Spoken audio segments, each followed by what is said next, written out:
So the stock market is crashing, unemployment levels are about to go through the roof as thousands of people are losing their jobs. There's a lot of uncertainty in the air.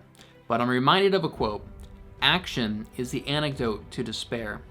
And it's now time for all of us to start taking action. Here are the 7 financial steps that you should be taking right now. So the first thing I want you to do is go into your bank account and look at the last 60 days of your spending, and I want you to categorize every single expense that you had. You've probably heard the saying, what gets measured gets made. Well, it's the same thing with finances. If you're not tracking what you're spending your money on, you're probably throwing a lot of it away. I want you to put every single expense into a spreadsheet and break them up into categories. So maybe utilities, maybe eating out, entertainment, groceries. After you have every single expense in there for the past 60 days, I want you to break it up into 2 broad categories. One is everything that is necessary. This is things like your mortgage, your utility costs, your grocery bills.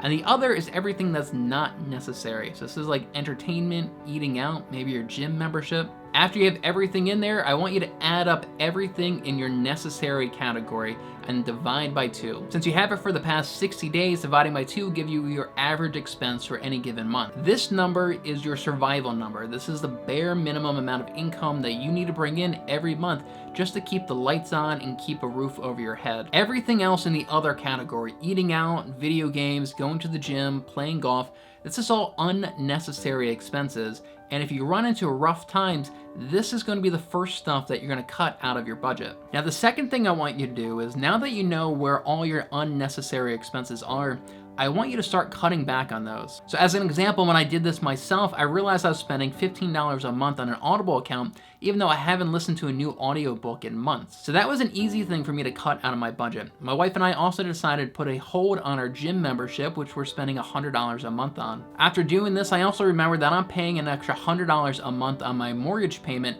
to try to pay down the principal. So I logged into my bank account and I put a hold on those extra payments for the time being as well. All these little expenses are easy to forget about, but they quickly add up, possibly to several $100s a month. And every time that you cut one of these little expenses, you're making it that much easier for you to hit that survival number every month. So now that you've got your finances under control and you've reduced your spending, now you need to find some other sources of income to bring in every month.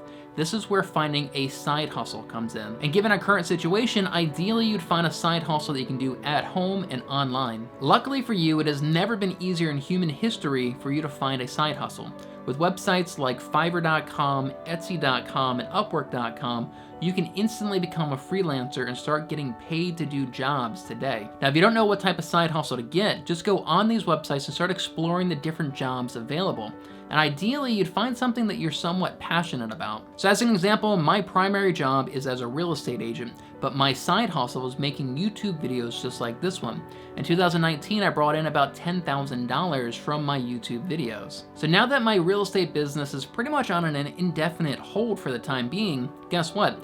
I now consider myself a full-time YouTuber, and for the last week, I've been putting in 8 to 10 hours a day creating videos just like this one across multiple channels. Now, the next thing I want you to do is start learning a new skill.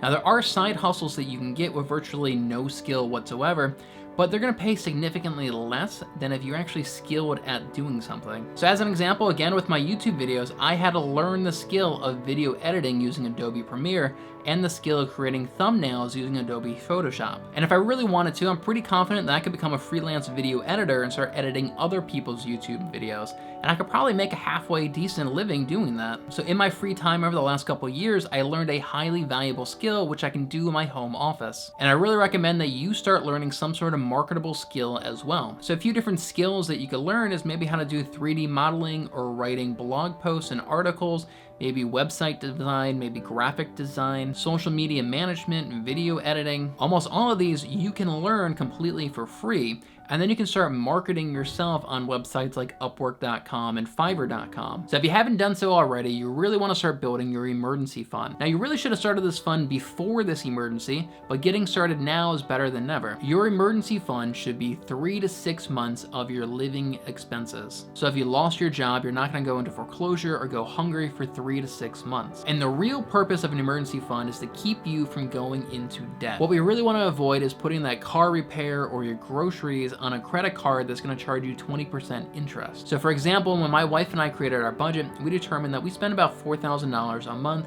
on our mortgage, our car payment, our groceries, all those necessary items. So my emergency fund should be $12,000 to $24,000, and it should be sitting in a separate bank account that I never touch or even look at. Like many people, my job as a real estate agent has come screeching to a halt, but I'm not concerned about it at all because I know I have 6 months of living expenses sitting in my bank account. So the next thing you should be doing is keeping your emergency fund as well as any other savings that you have in a high interest savings account, even if it is in a different bank than what you typically use. And actually that may be a good thing because you'll be less tempted to actually touch that money. Now, because the Feds just dropped their rates, the interest rates that we receive on our savings account has also dramatically decreased. Prior to this, I was seeing a lot of banks offer as high as 1.8% interest a year on your money. I've seen a few of those banks now slash that down to just 0.3% a year on your money. So let's say you had $20,000 in your emergency fund sitting in a savings account. Prior to this, with 1.8%, you would have gotten about $360 a year in interest on that emergency fund.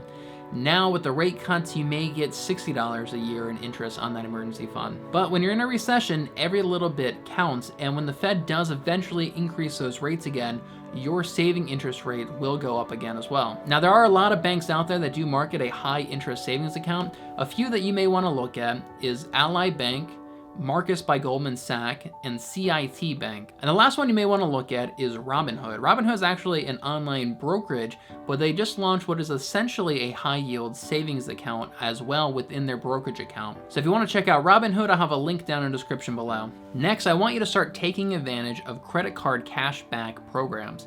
Now, typically I despise credit cards and I despise racking up a bunch of debt, but there are some credit cards that offer some pretty decent cash back programs. Many credit cards offer anywhere between 1% and 5% cash back for specific purchases. For example, the Amazon Reward Card gives you 3% back on most of your Amazon purchases as well as purchases at Whole Foods. So if you spend $10,000 a year on Amazon, you'll get about $300 back of that. And there's really no difference between this and instead investing $10,000 and getting a 3% return on that money. The trick to using these programs is to make sure you pay off your entire balance every single month before you accumulate any interest on your debt. Forgetting to do this just one time could be equivalent to all the cash back that you've gotten for an entire year. Luckily, many of these credit cards offer the ability to automatically pay off your balance at the end of the month, and they automatically take the money out of your checking account to pay off your balance. So if your card does offer this, it is an absolute no-brainer to put every single expense that you have on that credit card. If your cards don't offer you the ability to pay off your balance automatically, then make sure you have a calendar reminder every single month. A matter of fact, set 2 calendar reminders every single month so you do not forget to pay off that balance. Now, another option that you may want to explore is refinancing your home. Interest rates are incredibly low, and you probably have some equity in your property as well, so you'd be refinancing at a lower level. Both of these things mean that your monthly mortgage payment would probably be lower right now. So I am actually not a fan of refinancing your home in most cases, and really for 2 reasons. The first is that you typically have to pay a pretty high amount in closing costs, and this may be as high as $10,000 or more, and they just tack it on to your loan amount. The second reason I don't typically recommend people refinance their homes because you're paying down your loan on a 30-year amortization schedule. And what that means is when you're first starting on the schedule, most of that payment is interest and only a little bit of it is going towards your principal. And as you move along throughout the years and get to the end of your 30-year amortization schedule, then most of your payment goes towards your principal and only a little bit is going towards the interest. Banks actually want you to refinance often so that you're always in those earlier years of the amortization schedule where the majority of your payment is just going straight to the bank's pocket. But you'll need to evaluate your financial situation yourself. By refinancing your home, you may be able to reduce your mortgage payment by several $100s, which is going to lower your survival number. And for you, that may be more important than building equity up in a property which you can't access until you ultimately sell the home. If you want to see my video about how long I think this recession is going to last and when I plan on investing my money back into the market, click right here to check that out. Don't forget to subscribe for more financial and real estate advice and hit that bell icon to get notified every time I upload a new video. I wish you the best of luck in the upcoming months, and I'll see you over here in the next video.